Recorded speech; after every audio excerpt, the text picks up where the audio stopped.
Hi there, and I'm back. Long time no see, and happy 2024. And I know that I didn't hit our main goal last 2023, which is to produce 25 episodes. And I realized that is too tough to do it immediately. But it's okay, that's life. Di naman tayo perfect. So ayun, kumusta kayo lahat? Matagal na rin akong namahinga sa podcasting and more. Pero naging super busy tayo nung mga nakarang araw, lalo na nung last year, di ba? Marami man ang nagdaan sa atin pero patuloy pa rin tayo na bumabangon, di ba? Pero sa awa naman ng Panginoon, naitawid naman ng SEM sa kabila ng lahat. So talagang nag-focus tayo sa ACADS kasi kailangan igiyan ng igiyan talaga. Kasi graduating student na ako. So, nag-postpone muna tayo sa podcasting natin para ma-avoid natin ang pressure sa sarili natin. So, ayun. Mas naging highlight din sa atin ang internship. Dahil kahit subukan kong mag-multitasking, hindi talaga uubra. Di na kasi tulad before na kaya kong pagsabayin, pero ngayon, hindi na talaga. So, kailangan talaga na mag-focus sa isang task, which is yung ACADS, diba? Pero kahit papaano ay nakakaraos din. So, yun ang pinakaimportante do'n. Especially marami rin akong natututunan sa internship namin. Nasa real work ka talaga kung tutuusin kasi aktuwal na yung gagawin mo like entertaining clients na kung ano man yung may tutulong or kailangan nila and more. Another one is nakapag-field din kami or bababa kami talagang mag-house to house kung kinakailangan at nag-interview ng clients namin para sa gagawin namin case study reports. And nakaka-enjoy siya, super, at nakakapagod din at the same time. Pero maraming realizations and lessons naman ang magigain namin, di ba? May nawalan din sa amin ng tsinelas, may na-shoot sa putikan, may nagstay sa daan kahit na hindi maputik o basa kasi walang botang dala, di ba? And ayun, fast forward no mga ilang days bago matapos ang semester or internship namin ng first sem. So ayun, gagawa na kami ng portfolio, lahat ng i-comply namin like learning logs, case studies, requirements for internship, yung mga pre-internship tsaka yung post-internship requirements. So andun lahat sa portfolio. Nung nagpasahan na lahat, nakasamahan ko, so lahat sila nakapagpasa na, on time sila, sabay-sabay. Ako naman is hindi pa. And very exhausted na ako on that day at nangingiyak na ako. Kasi although okay na sana yung portfolio ko pinaulit pa sa akin ng prof ko kasi may error sa ibang part ng pages ng portfolio ko. So, ang ginawa ko, nag-print ulit ako. Nanghihinayang din kasi ako sa papel kasi halos kalahating rim ng papel lang naaksaya ko at actually kakabili lang ng rim na yon. Pero ayun, sa awa ng Panginoon nakaraos din kahit super late na ng submission ko. And may good grades din at konting ayos na lang para sa bookbinding. Then at the rest of my days, in-enjoy ko na lang ang Christmas vacation ko at kinumpleto ko rin ang Misa de Gallo at Simbang Gabi. Then ox na. Another highlight is yung samahan namin which is yung Alpha Servers of Christ is nagkaroon kami ng gift giving program para sa mga families na mabibigyan namin ng Noche Buena packages and more. So ang ganda ng naging flow ng program namin noon at nakikita naman sa mga mukha nila ang tunay na ligaya sa kanila dahil minsan din sila na mabibiyayaan ng ganon. Kaya sobrang saya kasi nila on that day. Then after that, nag-Christmas party na kami lahat at napakasaya ng moments namin noon as in super solid talaga nung araw na yon, December 17 to be exact date. Ayun, so ang grabe yung 2023, very surprising talaga. Akala ko matatapos ang 2023 na super talaga struggling, pero napalitan 'to ng tuwa at ligaya sa sa awat habag ng Panginoon. Natulungan kami nito kasi umayon sa amin ng panahon kasi maganda ang hangarin 'yon at alam ng Panginoon natin 'yan. So ayun, grabe yung naging year ko. So, very surprising yung huli, 'no? Ayun lang naman yung update ko, 'no? Parang summarize na yung ginawa ko. na life update. So ayun, I'm back for doing this little by little because it's gonna be a struggling year 2024, and I know you guys are very great and struggling too in our personal matters. Kasi alam niyo naman na this year is also my or graduation year ko na. Kasi magtatapos na ako ng kolehiyo, 'di ba? Ayun. So, advance congratulations to me, and sana isama niyo rin ako sa panalangin na mapagtapos ako at unti-unti ko na mairaos ang dapat iraos, 'di ba? At meron pala sa inyo na naghihintay ng mga new uploads natin, and maraming salamat po sa inyo kung ganun.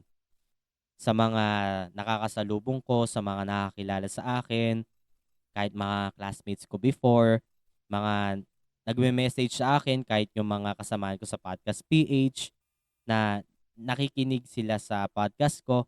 Maraming salamat din po pala sa inyo.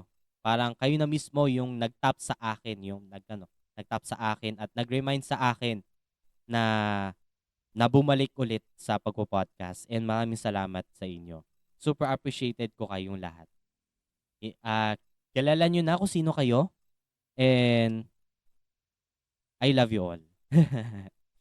Ayun, maraming salamat ulit sa inyo. Naglaylo kasi tayo ng sobra-sobra. Well, di naman natin masisisi ang internship natin kasi yun ang priority.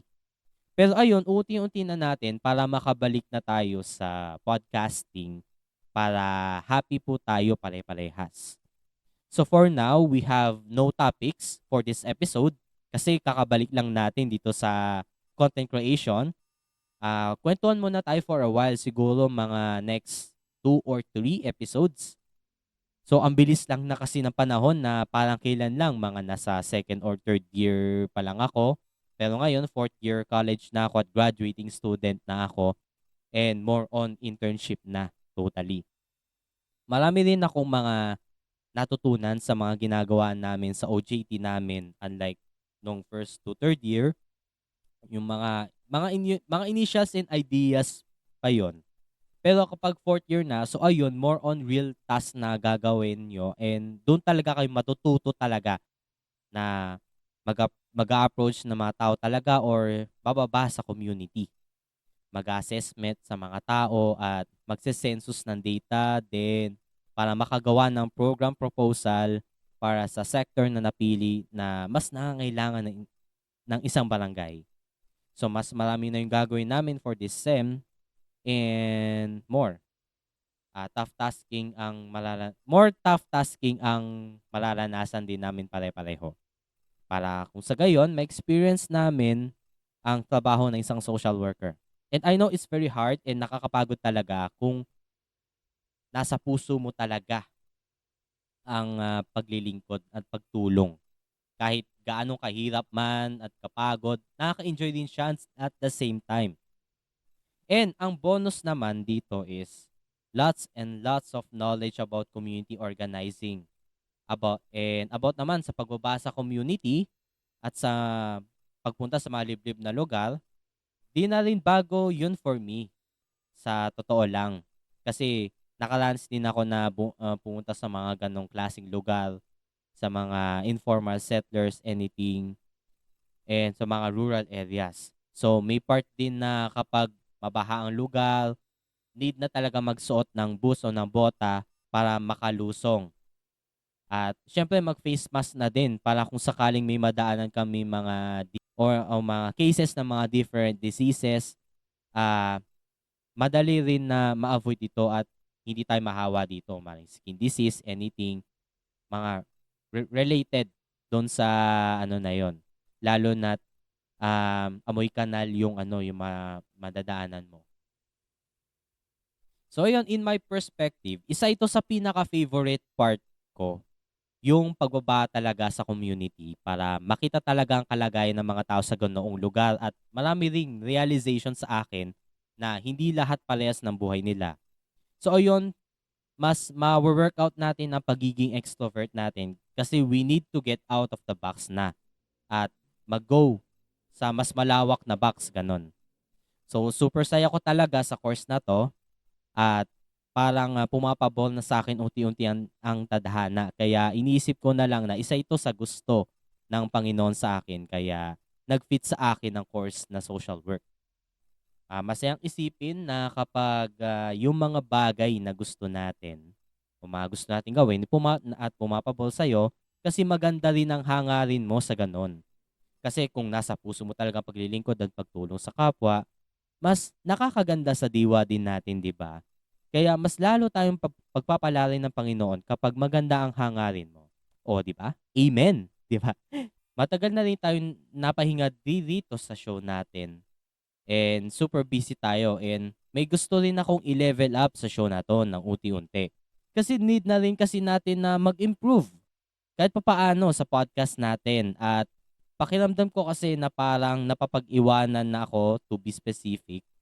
Pero okay lang naman kung gano'n.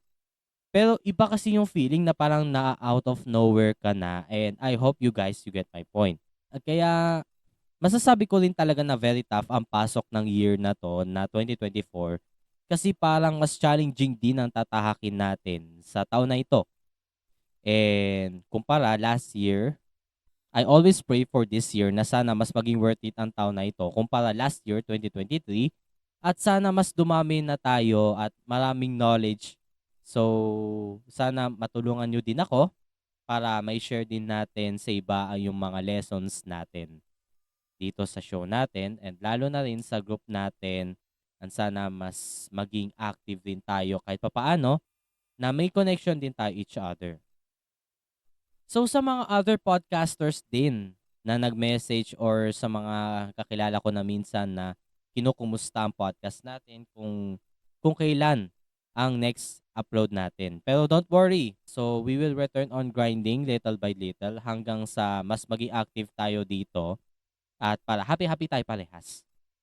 So thank you so much to all your messages and for reminders na kayo mismo ang nag-tap sa akin pabalik sa paggawa ng podcast episodes natin. Kasi sayang din ang ilang years na sinimulan natin dito. Since 2020 pandemic year, di ba? So thank you talaga sa inyo. Thank you sa inyo talaga. Diba? Lalo na sa mga nag-share ng every post natin sa social media ng mga new episodes. So ayun, since graduating student na ako, so sana ipag-pray nyo din ako para mas ganahan ako para matapos na ang semester na to para makagraduate na rin na tayo sa college. So, naging makabuluhan ng college life ko na akala ko boring. Pero, naging worth it din kahit paano at sobrang solid talaga. Very thankful na din ako dahil mas naging productive din tayo at the same time sa ACADS natin. And ayun, it's good to be back for this. And thank you so much for listening or watching this new comeback episode here on our podcast. And thank you so much sa inyo. And keep shining everyone and always be blessed by our Lord.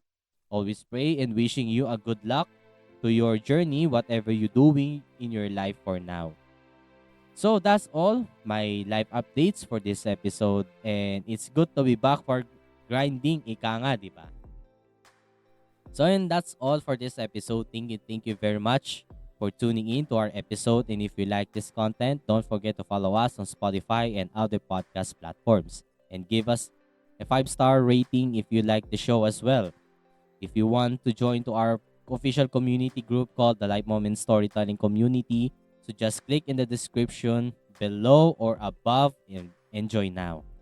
If you like this episode, please share this to your family, friends, and those people who wants to hear this kind of content, and share this to your Instagram stories, and don't forget to tag me at Gerald Galing 1028 and at the Light Moment Spot. So please like, share, and subscribe now to the following social media by clicking my link 3 in my description below. So once you click the link below and you can easily find me to all my social media sites that will appear to your screen below. So, ayun, andun lahat yung mga social medias ko no sa Linktree ko. So andun yung Facebook page ko, yung X, Instagram, TikTok, and my YouTube channel, of course. And lalo na yung threads natin. Ayan, follow nyo rin ako sa threads. This is Gerard calling. Say goodbye as I always say. Just keep spreading positivity, stay motivated, and live good. Thank you for joining us. And remember, every moment counts, and it's in those moments that we find our truest selves. Stay tuned for meaningful conversations that will leave a lasting impact. Until next time, embrace your life moments and keep shining. This is Yo, Gamsamnida. Take care and stay safe. It's good to be back for this podcast. God bless us all. Mag-ingat ang lahat. Peace. Padayon. And talk to you guys next episode. Happy 2024 guys. And good ciao. See you on the next one.